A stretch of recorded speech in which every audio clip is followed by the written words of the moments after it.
Здравствуйте. Наш эфир продолжает брифинг оперштаба по эпид-ситуации. Узнаем о текущей обстановке в республике. Предлагаем послушать. Лена Николаевна, здравствуйте. Расскажите об эпид-ситуации на сегодняшний день в республике. Добрый день, уважаемые жители республики. За прошедшие сутки, по данным Роспотребнадзора, было выявлено 116 случаев новой коронавирусной инфекции. В том числе заболели 24 ребенка. Из 92 взрослых непривитых было 90, то есть это 98%. На сегодняшний день в стационарах медицинских учреждений получает лечение 803 пациента. При этом состояние многих, это 735 человек, оно средней степени тяжести. Есть пациенты в тяжелом состоянии, 68 пациентов. Из них 67 пациентов или 98% не привитых. Мы понимаем, насколько это сложная инфекция, и на сегодняшний день в реанимации врачи борются за жизнь 16 крайне тяжелых пациентов. По районам республики на сегодняшний день на ежедневном контроле остаются те районы, которые, в общем-то, у нас всегда звучат, к сожалению. Нерюнгринский, Алданский, Хангаласский, Сунтарский, Среднеколымский. В этих районах 5 до 9 случаев за сутки. Что касается прививочной кампании, то на сегодняшний день в республике привито 519 586 человек первым компонентом. То есть это 72,5% взрослого населения. Хочется с удовлетворением отметить, что есть районы, где высокий процент вакцинации первым компонентом. Значит, свыше 90% это 5 районов: Алаиховский, Верхнеколымский, Мунский, Нижнеколымский, Среднеколымский районы. Свыше 80% 4 района: Абыйский, Жиганский, Ленский и Оленёкский районы. В городе Якутске на сегодняшний день процент вакцинации первым компонентом составляет 75,7% взрослого населения. Но, к сожалению, есть районы, где процент вакцинации ниже 60%. Это Чурапчинский район. На сегодняшний день процент вакцинации составляет 56,8%. Это первым компонентом.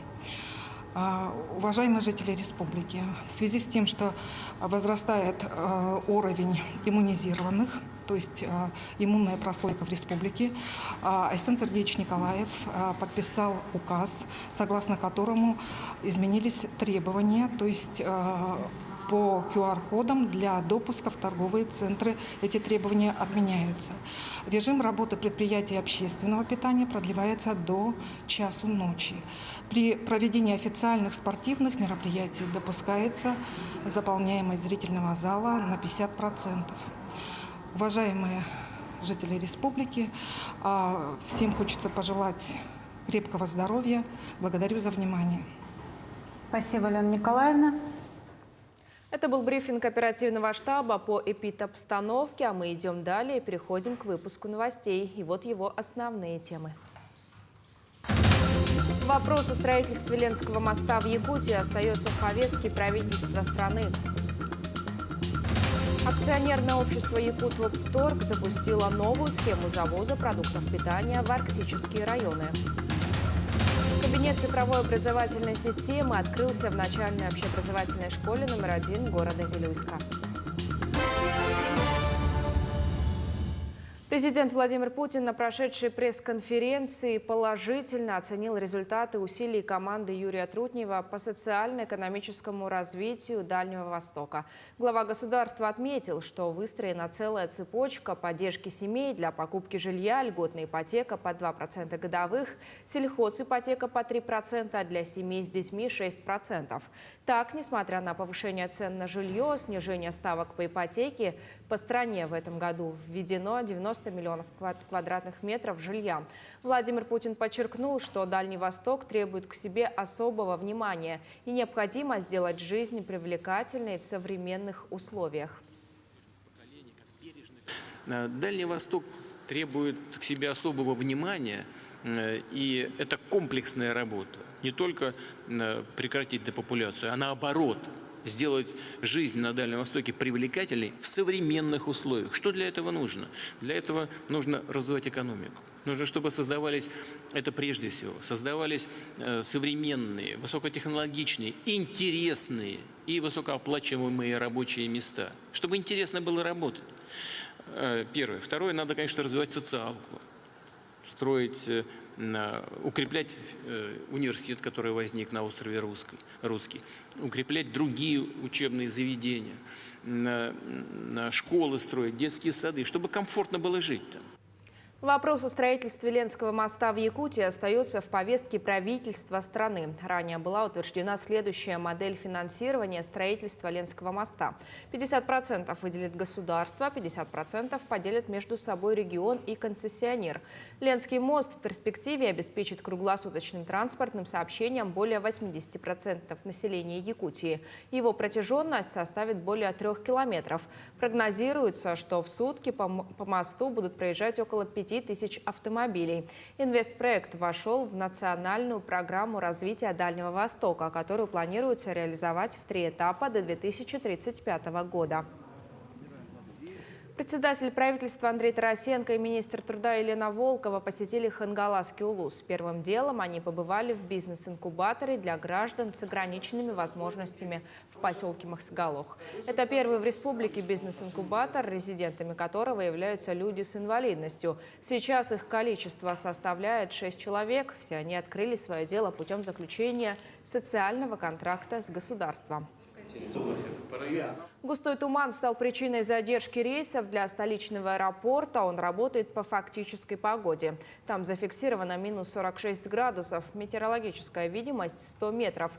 Видимость на взлетно-посадочной полосе 200-300 метров. Отмечается, что в 5:05 по якутскому времени прибыл рейс Ют-531 авиакомпании «Ютейр» Москва-Якутск, ранее перенаправленный в Хабаровск. В обратном направлении самолет вылетел в 6:25. Между тем перенаправлен в аэропорт Чульмана рейс ИЕ-4704 Хабаровск-Якутск авиакомпании «Аврора». Также по решению авиакомпании «Якутия» задержаны рейсы в Полярный, Тикси, Оленек, Певек, Устнеру, Среднеколымск и Чукурдах. По метеоусловиям аэропорта назначения задержан рейс Верхневилюйск полярных авиалиний. В этом году акционерное общество «Якутопторг» запустило новую схему завоза продуктов питания в арктические районы. Так, эксплуатация самолетов Ан-2 привела к существенной экономии выделенных средств. За счет этого сейчас усиленно осуществляется предновогодний завоз продуктов питания с коротким сроком хранения – овощей, фруктов, молочных продуктов и колбасных изделий. Непростая ситуация складывается в Нижнеколымском районе, где на 2-летнюю реконструкцию закрылся аэропорт поселка Черский. Весь плановый объем на этот год в количестве 22,5 тонн было доставлено в район еще до закрытия аэропорта. Но зеленый рейс еще не осуществили. Попробуем отработать новую логистическую схему, завести продукты самолетом на Чукотку и оттуда по Зимнику доставить до Черского. Мы дополнительно отправим 5 тонн 300 фруктов, овощей, колбасные изделия, скоропортящиеся продукты. Надеюсь, что погода и Зимник позволят нам осуществить наши планы вот такие. В начальной общеобразовательной школе номер 1 города Вилюйска открылся кабинет цифровой образовательной системы.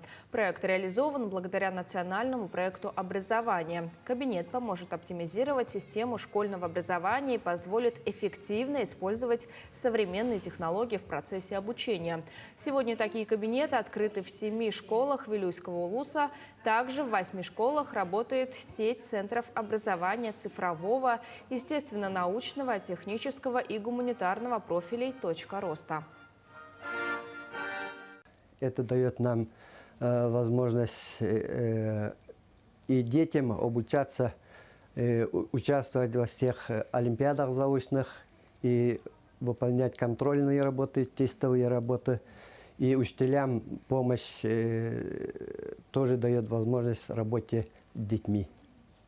Участвовали в робототехнике. В этом году наши ученики, 4 учеников, заняли первые места в республиканских робототехнических конкурсах. Учитель технологии Амгинской средней общеобразовательной школы номер 2 Екатерина Портнягина приобщает детей к искусству, формирует у них творческую индивидуальность. Урок технологии не может быть скучным и неинтересным для детей. Главное – мыслить, создавать и творить. Под таким девизом Екатерина Ивановна проводит свои занятия.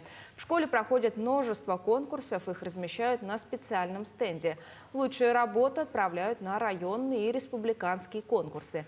Помимо уроков, многие дети посещают кружок прикладного искусства Екатерины Ивановны.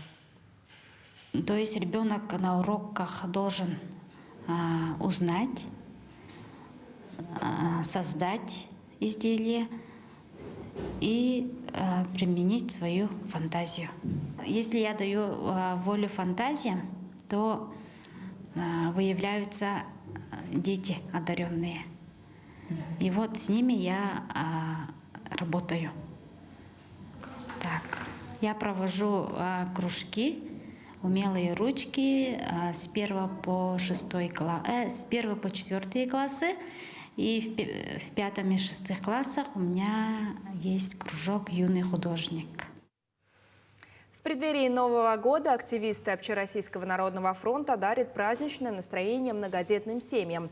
Они в костюмах помощников Деда Мороза и Снегурочки побывали в гостях у семьи Алиференко. Евгений Тайтонов с подробностями. Здрасте. К вам помощники Деда Мороза приехали. Вот Снегурочка испекла вам пирог. Давайте мы его на стол поставим. Ну-ка. Дед Мороз нам дал задание передать вам подарки. Но не просто передать, а посмотреть, как вы выросли, что вы выучили и расскажете, что вы делали в этом году. Заходить в гости к семье Алиференко – добрая традиция активистов ОНФ. Но в этот раз повод волшебный – вручить подарки от самого Деда Мороза. Но чтобы их получить, детишкам пришлось пройти творческое испытание – прочитать стишок и спеть новогоднюю песню. В лесу родилась елочка, в лесу она росла, зимой и летом стройная, зеленая была. Члены Общероссийского народного фронта вот уже 2 года дружат с многодетной мамой. Пару лет назад дочь Лилии лишили родительских прав. Наша героиня не могла допустить, чтобы внуков забрали в детский дом. Оформить опекунство, представлять ее интересы в суде помогли члены ОНФ. Я приехала с Московской области, с Сергиева Посада, чтобы забрать детей, опеку взять над ними. В течение 2-3 месяцев я уже забрала детей. Я устроилась на работу и стала все собирать, все документы. Поживаем мы хорошо.